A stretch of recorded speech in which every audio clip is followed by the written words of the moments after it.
نحمده ونصلي على رسوله الكريم اما بعد فاعوذ باللہ من الشیطان الرجیم بسم اللہ الرحمن الرحیم۔ حاضرین و ناظرین کرام، السلام علیکم ورحمۃ اللہ وبرکاتہ۔ آج ہم خوابوں کے سلسلے میں ایک نئے سلسلے یعنی خواب میں پیسہ دیکھنے یا ملنے کے حوالے سے تعبیر لے کر حاضر ہیں۔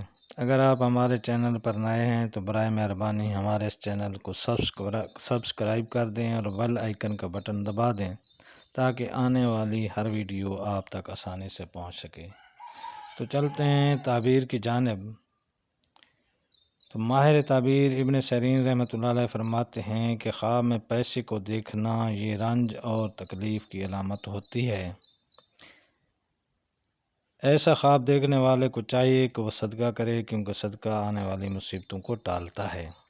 اور اگر کوئی خواب میں دیکھتا ہے کہ اس کو کہیں سے پیسے ملے ہیں یا کسی نے اس کو دیے ہیں، تو خواب میں پیسے ملتے ہوئے دیکھنا یہ نیک بیٹا پیدا ہونے، مال و دولت ملنے اور نفع ملنے کی دلیل ہے۔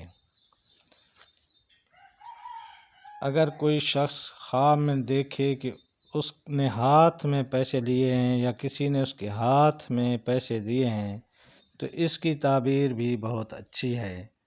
اس سے مراد رزق و دولت ملنا اور خوشحال ہونا ہے اور وسیع رزق حلال ملنے کی علامت ہے۔